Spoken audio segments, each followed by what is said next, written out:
Boa noite, pessoal. É um prazer imenso estar aqui em mais um ICO Series.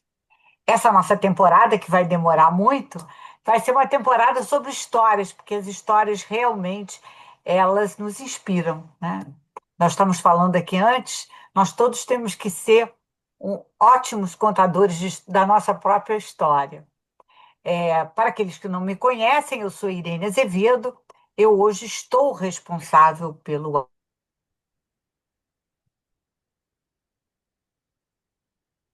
Congelou, né? Isso que eu queria confirmar com você, Márcio. para o C-Level, quando esses executivos estão dentro das organizações e quando há saídas planejadas ou não, a gente tem uma consultoria estratégica que é o ICO Transição de Carreira. Para que vocês saibam quem é a LHH, para aqueles que não sabem, eu costumo dizer que nós somos uma empresa de capital humano que está presente em todos os momentos decisivos de uma organização e de um executivo. Por quê? Porque nós fazemos desde recrutamento de executivos, com recrutamento de executivos, com interim management, com RPO, quer dizer, a terceirização dos processos de recrutamento. A gente também tem soluções de desenvolvimento de liderança, com soluções de desenvolvimento mesmo de liderança e time, e aí a mentoria ICO está dentro desse escopo, né, de desenvolvimento de liderança. Nós temos soluções de assessment e temos também soluções de coaching, coaching executivo e uma plataforma chamada Ezra, que nos permite democratizar o coaching para o resto dos níveis da organização. Como a gente acredita que os talentos eles não são substituíveis, eles são renováveis, vou botar isso entre aspas, a gente tem soluções de upskilling e reskilling. A gente tem uma academia de IA, porque a gente sabe que o letramento digital é fundamental hoje em dia. Nós também fazemos transição de carreira, então, desde o chão de fábrica até o C-Level, com soluções diferentes e consultores diferentes de acordo com cada público. E último, e não menos importante, uma área de advisory service, que faz framework de liderança, cultura, desenho organizacional e gestão da mudança. Bom, então agora que eu já fiz a minha apresentação, eu tenho muito prazer de estar hoje com a Márcia e o Marcelo, dois grandes amigos. Eu digo o seguinte, que aqui eu só tenho amigos, né? É uma delícia estar podendo aqui estar entre eles. E eles vão começar inicialmente só falando rapidamente quem eles são, da organização que eles estão e falando dos negócios, para depois, então, a gente entrar nas histórias de carreira e nas perguntas. E a você que está aqui, use o chat, faça perguntas. Dentro do possível, prometo a vocês, vou encaixando as perguntas. Fiquem à vontade de fazer perguntas pelo chat. Então, quem quer começar? Posso começar? Ótimo. Bom, Irene, obrigada pelo convite. É um prazer estar aqui com vocês. Eu sou a Márcia Evangelho. Hoje eu atuo como diretora de gente e gestão da Adicos, uma marca brasileira forte, admirada e que vive um momento inspirador de evolução e crescimento. Uma marca que tem produtos incríveis. E hoje, talvez o que mais me motive seja exatamente contribuir para a construção de ambientes onde as pessoas possam crescer, performar e, ao mesmo tempo, se sentirem pertencentes. Daqui a pouquinho eu conto um pouquinho mais sobre minha trajetória para vocês. Vou deixar o Marcelo falar. Que bom, realmente os Obrigado. produtos são maravilhosos, né, Márcia?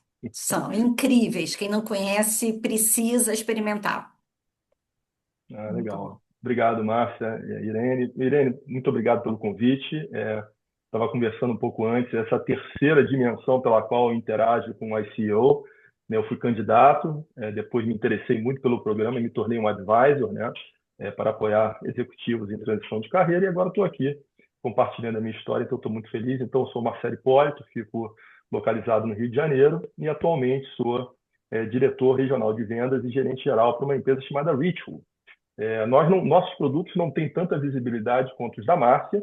Nós atuamos basicamente no mercado business to business e os nossos insumos químicos eles são utilizados para a produção de lubrificantes automotivos, industriais. E se a gente pensar muito no funcionamento de qualquer país, de qualquer sociedade, um país não funciona sem lubrificantes. Em todas as aplicações que você possa identificar, na indústria, no mercado em geral, lubrificantes são necessários. Então, nesse momento, eu trabalho para uma empresa chamada Ritual. A Ritual é uma empresa baseada na China e então ela está numa rota de se tornar uma player global nesse segmento, com um segmento bastante concentrado, e tenho o privilégio de estar trabalhando na introdução dessa empresa no Brasil, né? Então, fazendo todo o processo de incorporação, estruturação do plano de negócio e execução desse plano. E recentemente também fui agraciado com a oportunidade de fazer esse mesmo trabalho na América do Norte. Então, nesse momento, eu sou responsável pelas Américas da Ritual e, como a Márcia falou, em breve vamos trocar mais histórias interessantes. Muito bom, é isso aí. Que maravilha. O bom de trabalhar no startup é que você pode ir vivenciando diversos papéis, né? Depois a gente vai falar mais sobre isso. Bom, então agora a gente vai começar realmente com o objetivo da nossa live, né? Que é conhecer as histórias de quem está aqui hoje com a gente. E quem quer começar a contar a sua história? Posso começar novamente. Bom, sou uma carioca, mas apaixonada por São Paulo. Essa cidade intensa, diversa e cheia de possibilidades, que eu também escolhi como minha casa. Antes de qualquer cargo ou trajetória profissional, eu sou a mãe da Bruna e do Bernardo. Sem dúvida, a maternidade foi a experiência mais transformadora da minha vida. Eu acho que foi ela que me ensinou de forma profunda sobre escuta, presença, vulnerabilidade, paciência, coragem, amor, enfim, competências que também se tornaram essenciais na minha atuação como líder. O meu pai dizia que eu sou uma agentóloga por natureza. Eu sou apaixonada por gente, por comportamento humano, por histórias, por desenvolvimento, por aquilo que move as pessoas e pelas transformações que acontecem quando elas encontram propósito no que fazem. Eu tive o privilégio de transformar essa paixão em carreira. Há 30 anos eu atuo em recursos humanos, trabalhando com aquilo que eu amo. Eu posso falar que a minha história foi construída em ambientes muito diferentes, mas com algo em comum. Todos viviam movimentos intensos de transformação. Ao longo da minha jornada, atuei em grandes empresas dos segmentos farmacêutico, varejista e de investimentos. Na indústria farmacêutica, eu passei pela Schering-Plough, uma multinacional americana. Passei também pela Mantecorp e CIMED, empresas brasileiras de grande relevância no setor. No varejo, eu tive a oportunidade de atuar em duas gigantes globais, no Carrefour e no Walmart. Também fiz parte do grupo Pátria, eu acho que isso ajudou a ampliar mais ainda a minha visão sobre negócios e gestão. Ao longo de cada experiência profissional, eu fui aprendendo algo que eu carrego comigo até hoje. Eu acho que as empresas crescem quando as pessoas crescem. As pessoas não precisam apenas ser gerenciadas, né? Elas precisam ser compreendidas. E eu aprendi que cultura não é discurso, cultura é aquilo que se vive no dia a dia, na prática, em cada decisão, em cada comportamento. Aprendi também que liderança não é cargo, liderança é a capacidade de inspirar, influenciar e gerar conexão genuína entre as pessoas. E, sobretudo, aprendi que resultados sustentáveis só acontecem quando existe uma integração real entre propósito, estratégia e gente. Mas eu posso dizer para vocês, a minha estratégia ela não foi construída apenas dentro de grandes organizações. Num determinado momento da minha vida, decidi empreender e criei a Maria Maria, uma agência de recrutamento, seleção e formação de profissionais domésticos. Eu acho que essa experiência foi um divisor de águas para mim, sabe? Ali eu aprendi que empreender tira os títulos da frente.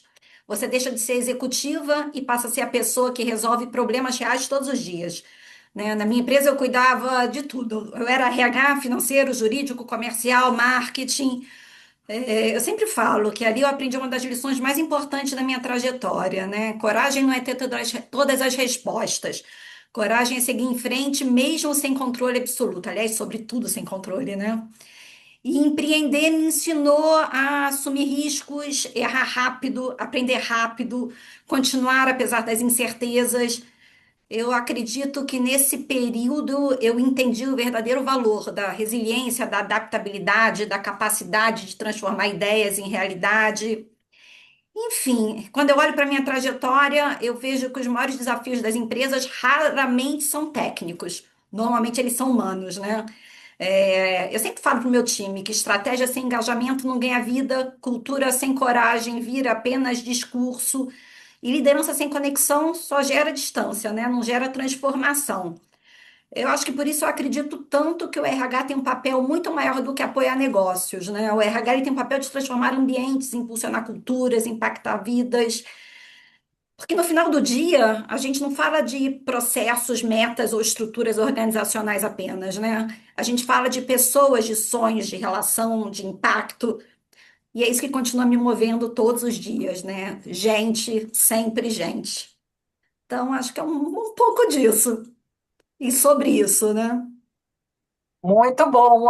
Só antes de eu passar para o Marcelo, hoje a gente até fiz um post compartilhando uma pesquisa da LHH, né, e sobre os desafios exatamente desse momento onde você tem IA, né, importante para a transformação dos negócios, mas você tem as pessoas também, que sem ela você não vai a lugar nenhum, né? E exatamente isso, como é que você, porque a garotada, todo mundo, né, hoje é, precisa de desafios, de ver uma mobilidade interna, né? Por incrível que pareça, o salário passou a ser um fator importante para as pessoas mudarem. Então, a importância da liderança, né, e aí recursos humanos, trazendo esse olhar de como é que você olha para esse ativo humano e consegue, né, motivá-lo e fazer com que a estratégia e as pessoas elas andem juntos e aí todos cresçam. Muito interessante, muito bom. Marcelo, então agora vamos escutar um pouquinho para depois a gente começar a conversar um pouco também. Então, obrigado, Irene. A minha história a minha trajetória é uma trajetória bastante curiosa, né? O meu ensino médio, ele foi no Colégio Militar do Rio de Janeiro, né? Então, eu ali cheguei, o meu objetivo inicial era ser oficial da Marinha do Brasil, né? Então, estava ali. Só que eu tinha miopia, né? E as cirurgias refrativas estavam no início. Então, eu simplesmente não fui aceito no exame médico, né? Então, eu fiquei naquele último ano do ensino médio um pouco perdido, até que um belo dia apareceu algo que era a Escola de Formação de Oficiais da Marinha Mercante, e eu me tornei oficial de máquinas da Marinha Mercante. Fiz o meu estágio probatório na Petrobras, houve um concurso público e eu passei, fui o primeiro da minha turma a passar e me tornei um oficial. Antigamente, a Petrobras tinha uma companhia de navegação chamada Frota Nacional de Petroleiros, a FRONAP, e ali eu fiquei por 21 meses. Eu falo 21 meses porque é muito, muito curioso, porque desses 21 meses, 19 eu fiquei embarcado, né? E não era embarque em plataforma, era em navios mercantes que singravam os mares aí do Brasil e do mundo. E eu cheguei à conclusão de que aquilo não ia me fazer feliz, né? Então, apesar da remuneração, né? Então eu falei, meu Deus, eu não quero ficar aqui pro resto da minha vida. Então, como eu era um oficial de máquinas, eu tinha uma formação técnica, eu decidi fazer uma transição, né? Então, fiz uma transição para uma empresa, para a indústria química, uma empresa chamada Lubrizol, né? Onde eu fiquei 30 anos. E no Lubrizol eu trouxe todo o conhecimento, né, da gestão de uma planta química, né, que eu conheci na Petrobras, e ali comecei os passos nessa empresa, que foi uma empresa maravilhosa na minha trajetória profissional. Eu entrei naquela empresa com 23 anos, saí com 53 anos, né? Então foram 30 anos de vida, e ali eu parti num caminho de descobrimento, de curiosidade, né? A atitude de você ser curioso, né? Numa época analógica, né? Você tinha que olhar os papéis, você tinha que falar com pessoas, né? Então isso foi algo que permitiu que eu passasse entre áreas de operações, supply chain, gerência de produto, até o ciclo final, onde eu me tornei executivo, né? Fui expatriado, me tornei executivo dessa empresa, essa grande empresa, líder mundial no segmento, para a América Latina. E essa é uma história que eu conto com muito orgulho, tem tanta coisa para falar, tantas coisas que a gente pode compartilhar.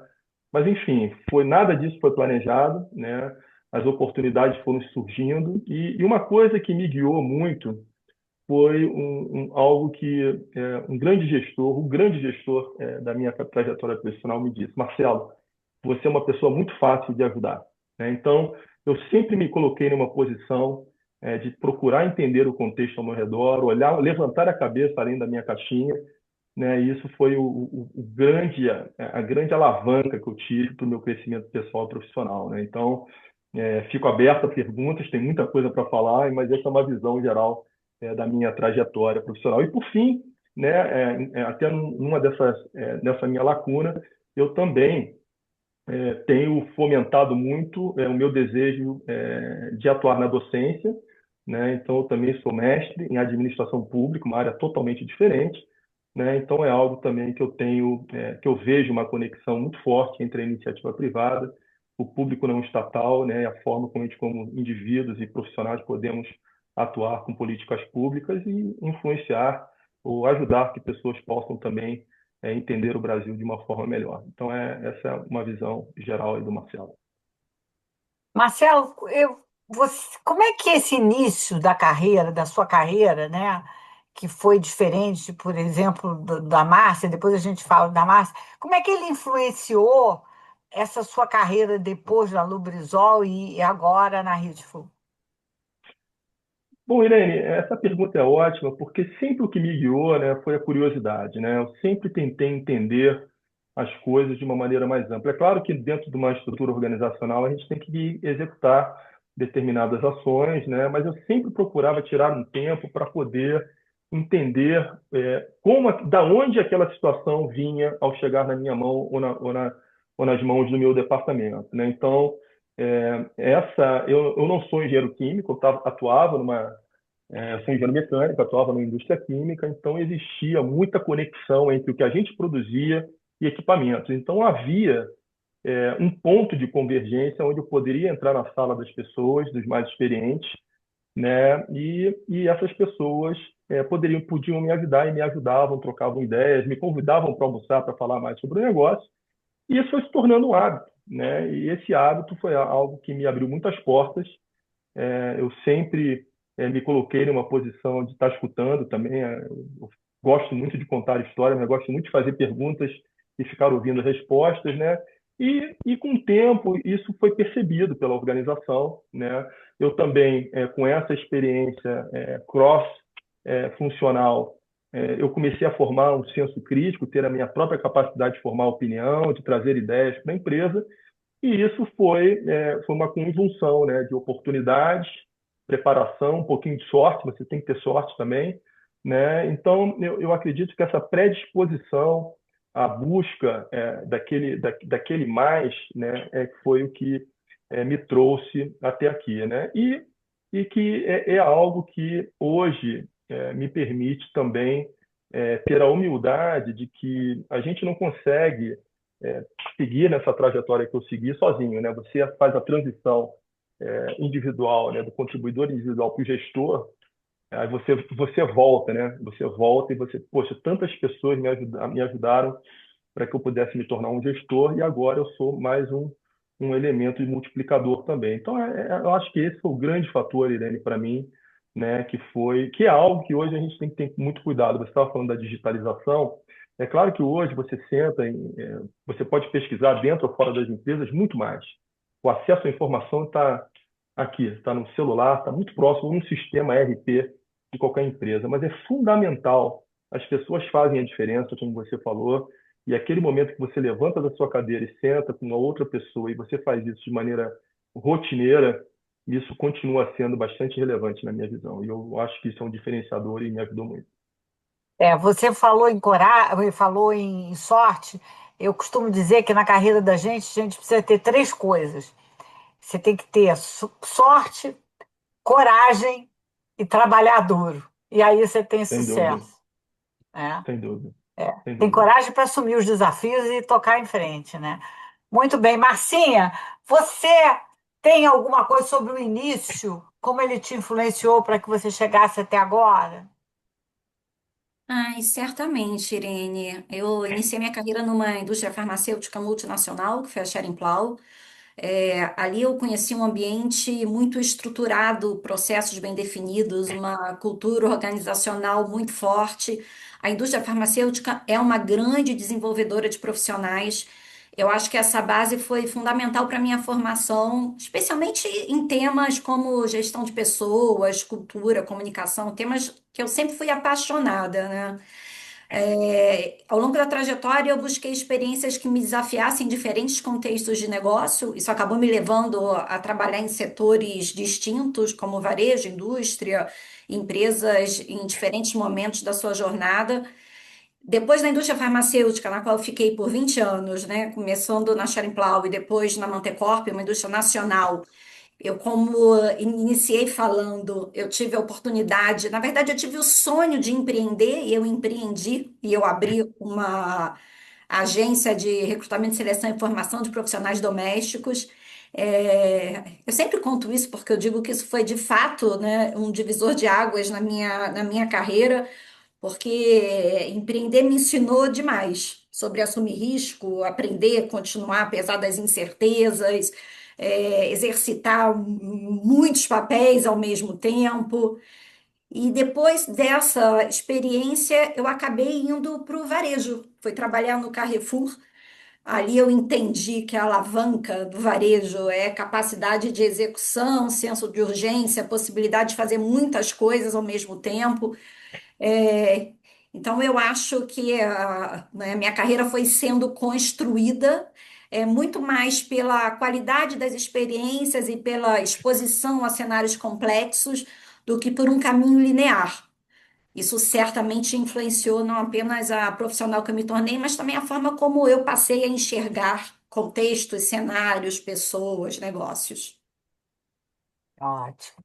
Bom, agora mais alguma perguntinha sobre a carreira de vocês. Teve algum fato que realmente surpreendeu vocês ou que vocês acham que vale a pena compartilhar? E se houve aprendizados a partir disso? Eu acho que tiveram vários, claro, mas um dos pontos que mais me surpreendeu ao longo da minha trajetória foi perceber na prática o quanto a cultura organizacional impacta diretamente os resultados do negócio. E quando a gente fala de cultura, né, cultura é o jeito de ser e fazer de cada organização. Participando de diferentes processos de transformação, especialmente em contextos de fusões e aquisições, para mim, ficou muito claro que não basta ter uma estratégia bem definida se a cultura não estiver alinhada para sustentar essa estratégia. Eu vivi situações em que mudanças estruturais estavam muito bem desenhadas no papel, mas sem o engajamento das pessoas e sem uma narrativa consistente, os resultados simplesmente não aconteceram como era esperado. Por outro lado, né, vivi momentos em que, quando a gente conseguiu mobilizar equipes, dar clareza de propósito, construir um senso de pertencimento de verdade, eu vi os indicadores evoluírem de uma forma consistente e sustentável. É, Esse contraste me faz pensar que não são os organogramas ou os processos que transformam uma organização. São as pessoas quando elas entendem o porquê do que elas estão fazendo. E para mim ficou ainda mais forte a compreensão do papel do RH, que eu acredito que vai muito além de processos e estrutura, né? Ele está diretamente ligado à construção de significado dentro das organizações, da capacidade de conectar pessoas, da construção de um propósito comum, de forma genuína, de forma duradoura. Aliás, a gente vai falar ainda, acho que um pouco, né, sobre propósito e significado, que são temas cada vez mais relevantes e que cada vez mais, né, nós somos provocados a discutir no mundo corporativo. Ótimo. E você, Marcelo? Existem dois pontos, né? Quando eu lembro, essa pergunta é uma pergunta bem legal. Existem dois pontos. Primeiro foi quando uma pessoa com uma formação técnica, engenheira, né? Como comentei, eu comecei em operações, fui para a supply chain. E o supply chain me deu a possibilidade de começar a ter uma visão um pouquinho do cliente, né? E um belo dia o presidente da empresa entra na sala e ele fala: Marcelo, eu queria ter uma reunião com você e com o seu gestor. E ele falou, eu já tinha tido a oportunidade de interagir em relações comerciais, né, com o chapéu da área de suprimentos, né, e o presidente comentou que eu iria fazer a transição da área de supply para a área de vendas, né? Então eu tinha uma visão externa muito enviesada, né, de que um vendedor tinha que ser aquela pessoa muito expansiva, muito espontânea, uma pessoa que não tinha esse perfil. Então eu, obviamente, fiquei preocupado inicialmente, falei, cara, o que que esse cara entende que eu possa ser, trabalhar em vendas, né? Então, eu fui trabalhar em vendas com essa preocupação e eu comecei a entender, né, que existia uma forma diferente de você entender e de você trazer a sua forma de ser e gerar valor para o cliente. Então, o que eu poderia entregar para o cliente era empatia, era o foco no cliente, era agilidade, era a compreensão do negócio deles. Então, de uma forma um pouco mais sisuda, né? Hoje eu sou um cara até que consigo sorrir um pouco mais, né? Mas eu conseguia realmente conectar, conseguia conversar com cada tomador de decisão dentro do processo, dentro da cadeia de valor, e conseguia entender que cada um tinha uma necessidade diferente, cada um precisava, né, de uma ajuda diferente, e aquilo me permitiu encontrar o meu estilo de trabalhar na área, na área comercial, que é algo que hoje eu faço com muita alegria, faço com muita leveza, né, e mais foi uma grande descoberta você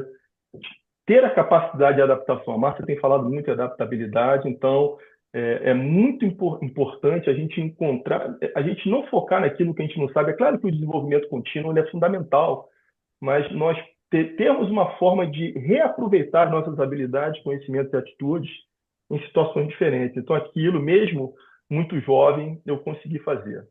E a segunda, Irene, essa segunda foi a segunda que me levou a te conhecer, que foi o momento em que, depois de 30 anos, eu saí da empresa. Não foi a saída em si, foi a forma como fui saído da empresa, que foi uma forma muito difícil, né? Você fez um contato comigo, eu falei, Irene, eu preciso de alguns dias para poder entender o que eu quero, e depois você, pô, Marcelo, vamos conversar. Conheci o Sérgio, né, que foi o meu advisor no programa do ICO, e ali eu aprendi que o tempo é fundamental, né? Aprendi que o tempo é fundamental para que você possa se conhecer, que você possa deixar, né, aquela mágoa, aquele sentimento um pouco pesado se diluir para que você possa se ver de uma maneira mais completa. O trabalho com o ICO da LHH foi fundamental nisso, né? Então ali foi uma grande descoberta onde você consegue é, fazer aquela recapitulação da sua trajetória, colher tantas histórias bacanas e trazer aquilo para fazer coisas como eu hoje, trabalhando para uma empresa chinesa, viajando para a China, incorporando a empresa no Brasil, né? Então, eu acho que esses foram dois momentos muito marcantes, um muito no início da minha carreira e o outro recente, e todos os dois são muito marcantes para mim. Bom, toda vez que a gente passa por uma transição, tem um período de luto, né? E é Sim, sim. normal, né? Se você se não só mudando de empresa tem um período, se você se separa também tem um período de luto. E assim, essa é a curva, né? Que eles chamam a curva da mudança, mas na verdade devia ser a curva da transição, né? Porque a mudança Sim. é um fato que ocorre e você não tem controle, né? Você saiu da É, empresa, é uma mudança. Agora, a transição é o processo pelo qual você passa pela mudança, né? E o luto faz parte, né? O sem luto faz, dúvida. é normal, né? Muito bom. Bom, agora eu queria de vocês saber o que que vocês. A gente falou nesse mundo cheio de incertezas, que competências vocês acham que são fundamentais para que a gente possa ir continuar, né, nesse cenário de nunca tivemos tão incertos. Acho que nós aqui, eu pelo menos já, quando eu que sou a mais velha, né, já nasci, já tinha acabado a Segunda Guerra, não vivenciei o período da Segunda Guerra, que deve ter sido de bastante incerteza. Mas dentro desse ambiente que nós hoje estamos bastante incertos, que competências vocês acham que são indispensáveis? Posso falar. É, adaptabilidade sempre é a competência que eu mais falo. A gente vive em, né, um ambiente de mudanças constantes. A única coisa que a gente sabe, né, é que as coisas vão mudar. Então, eu acho que nesse cenário de imprevisibilidade, muitas mudanças, a adaptabilidade para mim seria a competência principal. Aí a gente tem várias outras, né? Visão sistêmica, eu acho que ganha também muita relevância, considerando que as decisões têm impactos amplos, né, e interconectados. Comunicação, para mim, é uma competência crítica e fundamental, não apenas como ferramenta de transmissão de informação, mas como elemento essencial para gerar clareza, direção, alinhamento, engajamento, enfim. Gestão de mudança, né? A gente já falou sobre mudança, eu acho que é uma competência chave também importante, especialmente para as lideranças. Ela envolve capacidade de conduzir pessoas, processos, estratégias, né, em contextos de transição, adaptação, enfim. Outra competência que eu acho fundamental, e essa é uma das que eu mais tento provocar os meus executivos, é a inteligência emocional. Ela sustenta a tomada de decisão sob pressão, a escuta em ambientes de conflito, gestão de diferentes expectativas dentro das equipes, orientação para resultados, claro, sempre. O Marcelo falou sobre curiosidade. Curiosidade é uma competência que eu falo bastante também, né? Eu acho importante a gente impulsionar o questionamento, a curiosidade ela traz abertura ao novo, busca constante por soluções melhores. Inconformismo é uma outra competência que eu gosto muito, está muito relacionada à questão do questionamento. São muitas, e eu acho que a última que eu vou falar é o aprendizado contínuo. Num ambiente em constante evolução, a relevância profissional está diretamente ligada à capacidade de aprender, de desaprender, de se reinventar, enfim. Agora é com Perfeito. você, Antes Marcelo. de eu passar para o Marcelo, deixa eu só dar um recado aqui para a Betina. É o seguinte, querida, a gente põe o link no LinkedIn das pessoas, que é para vocês pedirem conexão. E aí, ao as pessoas aceitarem a conexão, aí você já tem o e-mail da pessoa automaticamente. Tá bom, Betina? Querida, só para dar, só respondendo aqui. Marcelo. Não, eu não poderia, não tenho outras competências, além das que a Márcia comentou, foram muitas, né? Eu acho que a visão do negócio, você entender qual o seu papel, o papel que você cumpre dentro de uma grande equação, que é onde você trabalha, é fundamental também. É por isso que eu acho que o que eu vejo, Irene, Márcia e todos que estão comigo, eu tenho muito mais a visão de uma caixa de ferramentas, né? Em cada momento da vida, você vai desenvolvendo competências analíticas, competências relacionais, áreas de conhecimento específicos, né? Essas habilidades, esses conhecimentos, essas atitudes, elas ficam ali para que você possa tirar cada uma delas num contexto correto, né? Então, eu acredito que tudo isso que a Márcia colocou com muita precisão, né, não basta ser somente tê-las, né, que é fundamental que a gente tenha uma autocrítica, que a gente possa melhorar continuamente em determinadas áreas, né? Mas fundamentalmente como e quando colocá-las em prática. Eu acho que isso é a função. Existem várias circunstâncias, o seu papel como contribuidor individual, o seu papel como um gerente, quando as situações estão indo muito bem, quando as coisas não estão indo tão bem, né? Quando as coisas estão indo como planejado ou não, né? Então, eu acredito que esse conceito da caixa de ferramentas é o que eu uso muito, né? E também, eu vou falar uma coisa que talvez seja um pouco polêmica, né? Que é algo que toca com o que a Márcia falou e é algo que talvez eu não tenha valorizado muito, né?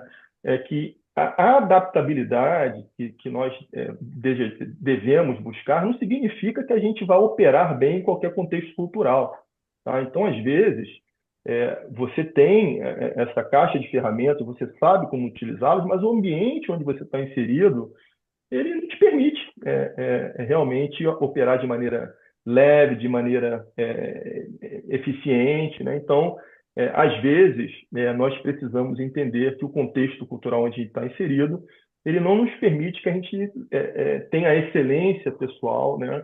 Então, acho que isso é algo também que a gente deve ter, essa autocrítica de entender o contexto onde está inserido, né? Então, é o que eu vejo é que existe uma pressão muito grande no mundo corporativo hoje em dia, né? E essa pressão, às vezes, leva o indivíduo a ter um espelho, né? Uma face externa que está totalmente oposta a que ele é internamente, né? Então, essa questão você estar feliz aonde você está trabalhando não pode ser menosprezado, na minha visão, né? Então, isso é algo fundamental. É claro que isso, às vezes, te leva a um conflito, ou fico, não fico.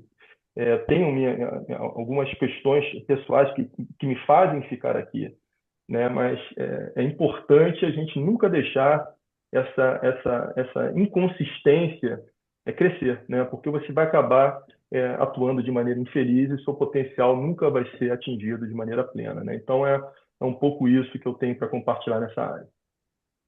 Eu Ótimo. E concordo. eu acrescentaria, é, dentro desse contexto de mudança, a habilidade, o conhecimento de gestão de mudança, que é saber Sim, que as pessoas vão passar por esse túnel, né, de emoções, né, mas saber entender que isso acontece mesmo e saber gerir essa mudança que todos nós vamos estar passando por diversas transições, né? Ótimo. Agora, é interessante, eu sempre gosto de fazer essa pergunta, mas essa pergunta hoje está bem relacionada com que a gente, com que esse, esse documento que eu até postei sobre a gestão de talentos, né, atual, que que são as carreiras baseadas em skill, né? Como é que vocês veem isso, né? Porque esse nosso paper, ele diz o seguinte, que, é, na verdade, quando você tem uma mudança muito grande e a sua organização ela tem que ser muito ágil, porque as mudanças vão ser cada vez mais rápidas, que, que será necessário uma gestão, até por. Vamos voltar à época da gestão de competência. Se lembra que a gente falava da gestão de competência alguns anos atrás? Que nós vamos voltar para ter essa gestão de competência, que você vai precisar readequar a sua força de trabalho de acordo com as competências necessárias para o mercado. Então, eu queria. O que vocês acham dessa história, dessa carreira baseada em skill, ou quando vocês fazem entrevista, se vale mais a experiência ou os skills? Eu vejo esse movimento como uma evolução natural do mercado. As experiências continuam tendo valor, mas eu acredito que o que realmente diferencia um profissional hoje são as competências que ele desenvolveu ao longo da sua jornada, principalmente a capacidade de aplicá-las em diferentes contextos, que foi o que o Marcelo trouxe há pouco. Cada vez eu vejo mais carreiras não lineares, com profissionais transitando entre áreas, setores, até mesmo modelos de trabalhos distintos. E eu não acho que isso seja um problema, pelo contrário, pode ser um grande diferencial, desde que haja consistência na entrega de valor e clareza sobre as habilidades desenvolvidas. Para mim, o foco deixa de ser no estar onde você trabalhou e passa a ser o que você sabe fazer. Como você resolve problemas, exatamente. com que velocidade você aprende, com que velocidade você se adapta. Uhum. Não, Ó, exatamente, Márcia. Eu acho que você falou, as skills são fundamentais, né? Afinal de contas, algumas atividades precisam ser desenvolvidas por alguém, tá? Então, alguém precisa ter um conhecimento ou desenvolver esse conhecimento. E como a Irene falou, o aprendizado contínuo é fundamental porque o mercado, né, a dinâmica, né, a vida se transforma rapidamente diante de nós nesse mundo digital que a gente está vivendo. Então, você se manter na velocidade é fundamental. Você continuar cuidando da sua formação, seja ela específica ou seja as complementares, tá? Então, existem várias formas de você fazer isso, a gente pode falar sobre isso também. Mas, fundamentalmente, como aplicá-las é crítico, na minha visão. Como um líder de um negócio, é claro que uma formação é fundamental, mas eu coloco nos meus job descriptions que a experiência ela pode substituir determinada formação específica. Então, eu acredito que a experiência prática ela é muito, muito crítica e principalmente, né, em cenários voláteis, incertos, caóticos e antagônicos, né, que é o que a gente vive todo dia. A gente planeja um ano e a gente, por exemplo, no meu mercado, que é o mercado químico, tivemos um evento ali no Oriente Médio que os planos de negócio simplesmente estão sendo chacoalhados de cima para baixo a qualquer momento. O barril do petróleo estava a 70, foi a 120, e você tem que se adaptar dentro desse contexto. Algumas matérias-primas estão escassas, porque o Estreito de Hormuz está fechado, né? É,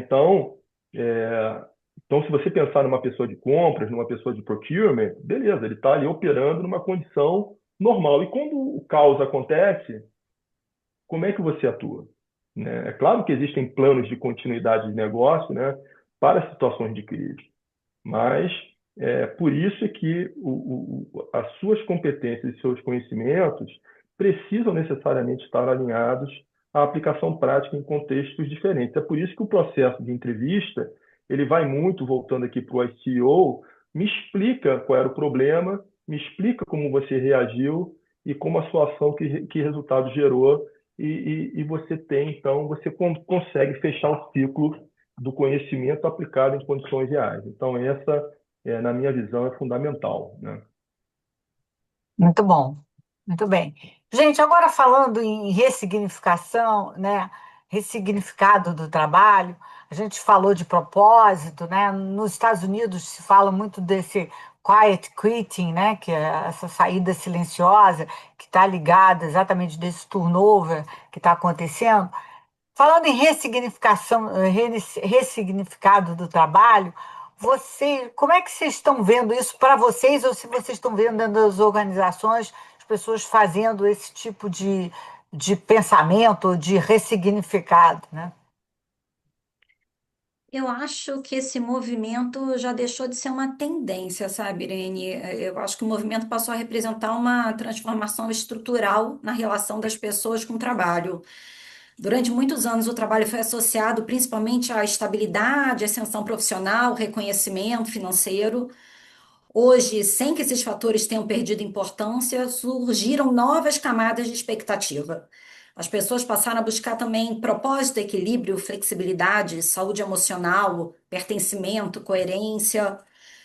Eu acho que essa mudança não aconteceu por acaso, ela é consequência de transformações sociais, tecnológicas, geracionais, talvez aceleradas inclusive pelos impactos da pandemia. Mas eu sempre penso que é importante fazer uma reflexão madura sobre esse tema, né? O que que significa ressignificar o trabalho? Não significa reduzir a ambição, perder foco em resultados ou romantizar relações. Pelo contrário, as empresas continuam precisando de alta performance, consistência e competitividade sempre. Mas, para mim, o ponto central é entender que performance sustentável não se constrói mais apenas por controle, pressão ou hierarquia. Esse é um modelo antigo. Hoje depende cada vez mais de engajamento genuíno, confiança, autonomia, conexão emocional com aquilo que se faz. No fim do dia, eu acredito que a transformação não está em trabalhar menos ou mais, mas em construir relações de trabalho mais conscientes, mais humanas, mais sustentáveis, relações onde o resultado e bem-estar deixam de ser vistos como forças opostas e eles passam a coexistir de uma forma mais inteligente. É, né, eu já falei muito de gente, eu sou apaixonada por pessoas, mas no fim eu entendo que as empresas continuam sendo feitas por pessoas, e eu não tenho dúvida nenhuma que as pessoas performam melhor quando elas conseguem enxergar significado naquilo que constroem todos os dias. Perfeito. Quando elas estão efetivamente ligadas com essa força interna que a gente chama de propósito, né? Essa força interna que cada um tem um tipo de força, né? Eu também concordo plenamente. Marcelo, querido. Quando eu pensei muito, né, a analogia que eu faço é aquela de quando você está sozinho, você vai rápido, quando você está em conjunto, você vai mais longe, né? Acho que isso toca no âmago do que a Márcia falou, né? O que eu vejo muito hoje não é necessariamente que eu quero trabalhar menos para ficar mais tempo em casa. As pessoas querem trabalhar, as pessoas entendem que trabalhar sem entrar na questão da jornada, né, da jornada de trabalho que está em pauta agora no nosso Congresso, né, mas as pessoas querem trabalhar, as pessoas querem ter um propósito e poder, com isso, melhorar de vida. Mas as pessoas querem estar inseridas em contextos onde elas possam utilizar aquelas 8 horas, ou 10 horas, ou o número de horas que seja, de uma maneira equilibrada, né? Então, o que eu percebo é que muita fonte de frustração, Irene e Márcia, está relacionado com a questão não do indivíduo, mas o intra-time e o extra-time. Então, de novo, né, naquela história de que nós juntos vamos mais longe, uma pessoa e um departamento só não conseguem levar o resultado de uma empresa. É necessário uma coexistência saudável entre os departamentos e uma ajuda mútua. Às vezes você precisa estender a mão para uma outra pessoa, para um outro departamento, para que juntos a gente possa caminhar. Não é o ideal, mas é parte da realidade, né? A gente vive num mundo incerto. Então, essa colaboração é fundamental. Então, você não pode, num determinado momento em que você está vendo algo cair, deixar cair porque não é meu. Porque no momento que cai, todos são afetados, né? Então, o que eu vejo também é que quando a gente olha para a área de compensation, né, você vê que às vezes você tem objetivos que competem. Um determinado departamento é medido de uma forma, um determinado departamento é medido de outra forma e essas medições competem entre si. Então você cria um ambiente organizacional em determinadas circunstâncias que se torna ruim, e causa essa sensação de peso, de burnout. Então, eu concordo plenamente com o que a Márcia falou, acho que essa questão da integração entre as equipes, né, o trabalho de maneira genuína, o trabalho em equipe genuíno, ele é fundamental para que nós tenhamos uma força de trabalho mais equilibrada, que pensem, que remem na mesma direção, né, mesmo pensando de maneiras diferentes, atuando de maneira diferente, mas que busquem um propósito comum de forma equilibrada. Então, eu acredito que isso é algo que não está só na mão do colaborador, está na mão fundamentalmente da gestão das empresas. Como é que você cria um ambiente melhor e mais saudável, para que te leve a ter a alegria de estar ali todos os dias, né? É sempre bacana. Eu sou de uma geração em que nós saímos do trabalho e íamos tomar um chopp, comer uma pizza. Não estou dizendo que isso não ocorra hoje. Eu acho que talvez as relações, isso seja um termômetro, né, de como as equipes talvez estejam um pouco refratárias, né? Enfim, é claro que eu não estou generalizando, mas de uma forma geral é o que eu posso contribuir em termos de uma visão, um diagnóstico e algumas ideias de como é que a gente possa rever o conceito da ressignificação do trabalho. Marcelo, você contando a sua história, com todos os 30 anos que você passou na Uhum. Lubrizol, e a saída, e agora passou um tempo com a gente, sendo Master Advisor, e agora na Risfo. A sua saída fez com que você ressignificasse algumas coisas na sua vida? Sem dúvida, Irene, eu acho que o grande. Eu sempre fui uma pessoa com muita paixão, muita energia, e essa paixão e essa energia, durante muitas vezes, ela foi pouco compreendida, né? O Marcelo era visto como uma pessoa um pouco dura demais, né? E então, uma vez me falaram, Marcelo, às vezes, e eu não entendia, porque a minha carreira foi uma carreira que eu cresci de uma maneira tão bacana dentro da empresa e eu fiquei grande organizacionalmente, né? Você tem uma posição grande. Então, às vezes, eu falava com aquela pessoa como se ela fosse um par meu, e às vezes ela era como se eu estivesse empurrando uma criancinha. Às vezes, quando você dá um empurrão no adulto, o adulto não se mexe, mas quando você bota as mãos nas costas de uma criancinha, ela vai cair. Então, às vezes, a minha forma de ser talvez ela causasse um pouco de ansiedade nas pessoas em determinado nível. Então, eu acredito que durante esse período onde eu estava repensando a forma como eu posso gerar o impacto que eu quero gerar, mas está um pouco mais equilibrado com o ambiente onde eu estou inserido. Então, isso foi um ponto fundamental. E isso, Irene, existe uma coisa que parece simples, é muito difícil, né? Que é você não reagir de maneira intempestiva a qualquer situação. Entra aquele e-mail que ninguém quer, que é aquele problema, vamos respirar, vamos analisar, não vamos reagir, né? O americano, em geral, ele tem muita coisa, ele usa muita expressão, não leve para o lado pessoal.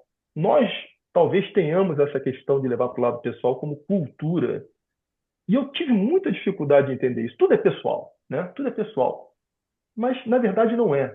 Na verdade, não é. Na verdade, a gente precisa, às vezes, entender que o tempo é necessário para que você possa estar em condições de processar e reagir. Então, esse é o grande aprendizado que eu tive nesse ano, Irene, e é um momento em que eu sei que hoje eu não vou produzir. Hoje, às 5 horas, eu não vou produzir mais, porque eu não estou, eu vou fazer outra coisa. Então, acho que esse foi o grande aprendizado, é a gente poder ter um pouco mais, colocar a experiência para que a gente tenha uma relação saudável com o trabalho e, fundamentalmente, consigo, né? Então, eu hoje sou uma pessoa muito mais leve, né? Uma pessoa que a mesma paixão pelos resultados, né? Eu estou nesse projeto novo aí com grandes expectativas, mas hoje eu consigo trazer a equipe, né?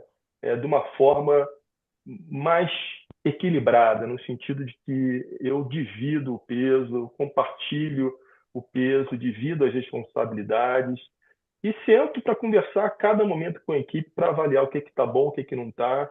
E então isso é algo que foi transformador para mim, né? Eu me sinto uma pessoa muito mais leve e saudável hoje em dia. Marcinha já nos contou, mas se ela quiser só que o fato dela ter sido empreendedora deve ter mexido com o ressignificado do trabalho para ela ou para a vida dela, não foi, Márcia? Ai, sem dúvida, Irene. Muito, né, pelo desafio de empreender nesse país e muito pela atividade também, né, na qual eu atuava. Eu atuava com profissionais domésticas, né, que é bem a base, né, da nossa cadeia, colocando essas profissionais nas casas, né, que a gente fala, né, o triplo E de São Paulo, né? Então, realidades muito distintas. Eu brinco que sábado eu algumas vezes ia de helicóptero, né, para alguns locais em São Paulo, Rio de Janeiro e Minas Gerais, principalmente, onde eu brincava e falava, nossa, o PIB do Brasil está inteiro localizado aqui, né? E domingo eu ia fazer captação de mão de obra nos locais mais desprovidos que eu já tinha visitado na minha vida. Isso me gerou muito aprendizado. Isso, eu trabalhei muito a questão de propósito com isso, porque ali eu via transformação, impacto real que a minha atuação podia provocar, né, na vida daquelas profissionais domésticas que eu estava ali colocando em casas de família. Foi muito especial essa passagem da minha vida sobre, né, todos os aspectos possíveis. Ai, que bom. Bom, a gente já está quase chegando aqui no final. Olha, parabéns aí, todo mundo aplaudindo. Eu queria que vocês deixassem assim, como final, um recado de cada um para quem está. Dois recados, né? Para quem está começando a carreira, que está nos ouvindo, mas também para quem está na carreira e está pensando em fazer mudança ou está passando por uma mudança, né? Que conselhos vocês dariam para a gente terminar? Quer começar, Marcelo? Eu acabei começando. Não, É, eu posso começar, né? Eu acredito que para a pessoa que está começando a carreira, né, hoje existe uma amplitude de formas de como uma pessoa pode ser feliz profissionalmente, né? Atuar em algo que seja que vá fazê-la feliz, né? Olhando para o Ikigai, olhando para o propósito, né? O que você faz bem, né? O que você gosta de fazer, o que as pessoas precisam, o que as pessoas vão pagar para você fazer. Então, eu acho que, e óbvio que para um jovem, a questão do propósito ela é muito difícil, né? Mas é sempre fundamental, e isso que eu vou falar serve para a pessoa, o profissional início de carreira e para o profissional um pouco mais experiente, né? A gente precisa parar, eu não sei qual é a frequência, uma vez por semana, uma vez por mês, para pensar na gente, pensar na nossa carreira, pensar naquilo que a gente gostaria de fazer, se a gente está, se nós estamos felizes, se nossos objetivos pessoais e profissionais estão sendo realizados ou se nós estamos em rota de realizá-los, né? Ninguém vai fazer isso por você.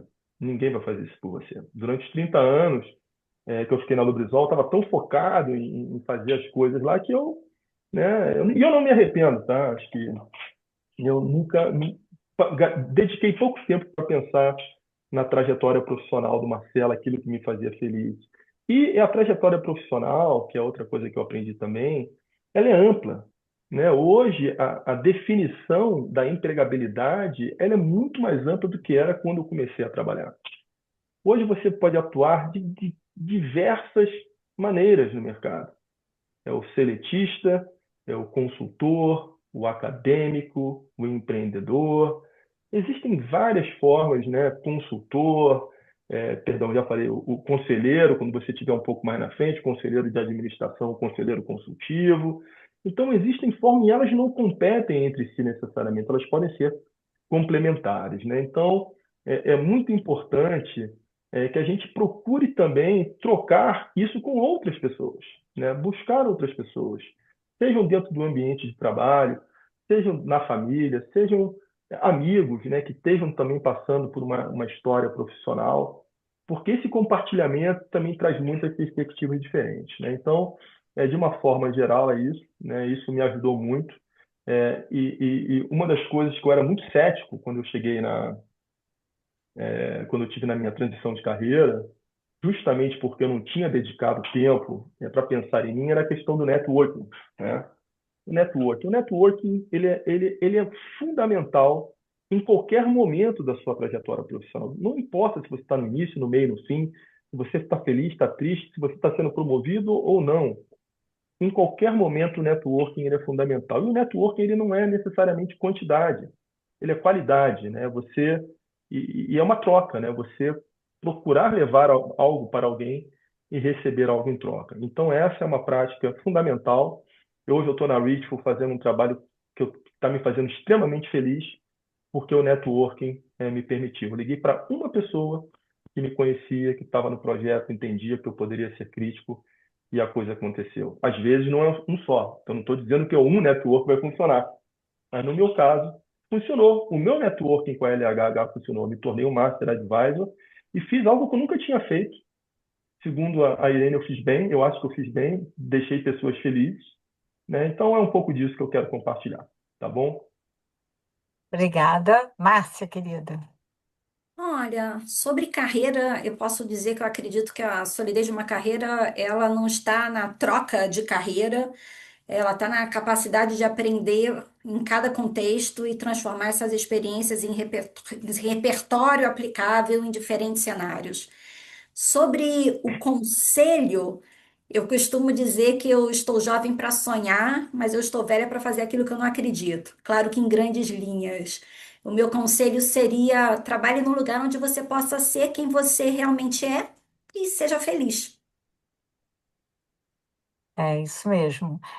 Na verdade, todo, tudo está dentro da gente, né? Se a gente souber acessar aquilo que realmente a gente quer, porque esse é o segredo, né? O que que você quer? Aonde você tem mais aderência nas coisas que você está fazendo e nas corporações em que você está, porque você tem que entender que tem certas corporações que têm uma cultura que você não vai Sim, performar bem. E está tudo certo, né? A gente sem não dúvida. tem que estar bem em todos os lugares, a gente tem que estar nos lugares que a gente está bem.